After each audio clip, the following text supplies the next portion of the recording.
भारत भुटान सीमा क्षेत्रको संयुक्त भ्रमण, जोगीखोला क्षेत्रमा दुईतर्फे बाँध निर्माणबारे छलफल।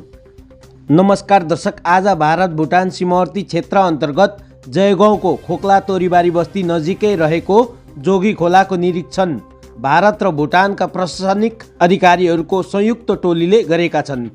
यस भ्रमणमा Jaigaon development अथोरिटीका chairman Ganga Prasad Sharma, magistrate किङसुक चन्दा, भुटान फुन्चिलिङका मेयर उत्तरमन राई, ढासुडुङपा कर्मा जुर्मी लगायत भुटानबाट आएका इन्जिनियरहरू तथा जयगाउँ क्षेत्रका पञ्चायत सदस्यहरू लगायत टिएमसीका नेतागण सहभागी थिए।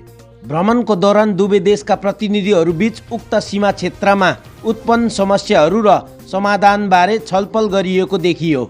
विशेष गरी वर्तमानमा जोगीखोलाले बगाएर माटोको टेम्पोरेरी ढिपहरू भत्काइरहने भएकोले आसपासका बासिन्दाहरूलाई बारम्बार समस्याहरू झेल्नु परिरहेको उल्लेख गरिएको थियो।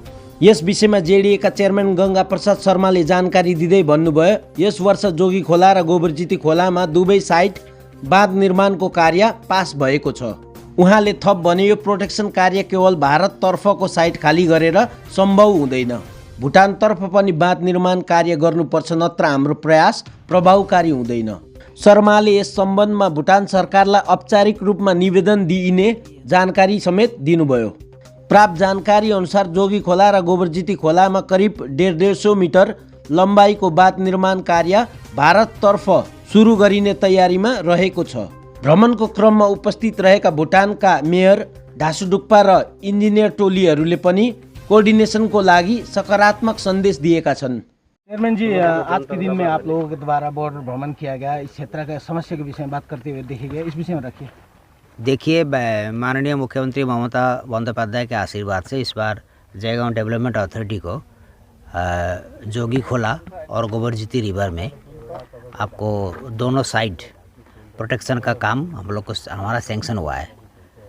तो अब ये प्रोटेक्शन सिर्फ हमारे साइड में करने से तो नहीं होगा, क्योंकि यहाँ एक विचित्र परिस्थिति यहाँ पर है, जो भूटान के साइड में भी यदि प्रोटेक्शन नहीं हो तो हमारा प्रोटेक्शन कोई काम पे नहीं आएगा। आप देख रहे हैं हमारे राइट साइड में जो ये बालू का जो ढेर लगा हुआ है, यहाँ से पानी ढुक करके सीधा मंगलवाड़ी निकलता है और हज़ारों परिवार वहाँ पर इससे प्रभावित होते हैं। हर साल ऐसा होता है। पिछली बार भी हम लोगों ने रिक्वेस्ट किया था, उसके बाद उन्होंने ड्रेजिंग कराया था। इसलिए भूटान के ऑफिशियल्स को भी हम लोगों ने आज आग्रह करके उनको बुलाया था आज कि आप भी आइए, देखिए मैंने प्रैक्टिकल फील्ड में क्या समस्या है। तो हम लोगों ने देखा है और कुछ और जेडीए की ओर से एक निवेदन भूटान को ऑफिशियल निवेदन किया जाएगा आने वाले दिनों में। क्या कंक्लूजन ये है कि हम अभी अपना जो काम है वो हम अपना बॉर्डर से ही कर रहे हैं। उनसे आग्रह किया गया है कि वो इस बार समर में जो बरसात के दिनों में ड्रेजिंग के माध्यम से इस क्षेत्र को बचाने का प्रयास करेंगे। और उन्होंने कहा कि आप एक प्रपोजल भी दीजिए। आपको भारत भूटान तो एक बहुत ही अच्छा संबंध है हम लोग का, हमारे मित्र देश है वो, तो उनका समस्या हमारा समस्या, हमारा समस्या उनका समस्या। तो वो जब भी हम लोग बुलाते हैं वो लोग आते भी हैं, कोऑपरेशन भी होता है, हमारा कोऑपरेशन चाहिए होता है तो हम लोग भी करते हैं। तो देखते हैं, अभी नया प्रपोजल हम लोग एक देंगे उनका परमानेंट, उनके तरफ वो परमानेंट एक इसका सॉल्यूशन निकालें और हमारे तरफ छोटा सा ये बांध का काम है 150-300 मीटर का इस नदी पर, और फिर आपको गोबरजिती नदी में भी 300 मीटर 150 दोनों साइड में ये बांध का काम एक बार करके देखते हैं।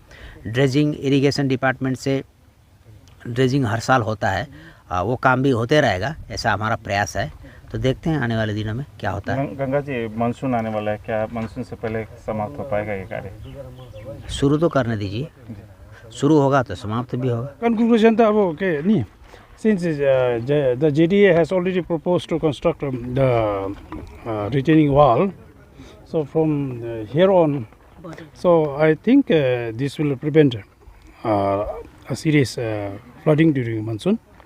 And from our side, as you know, we have been trying to do small scale dredging to clear the waterways.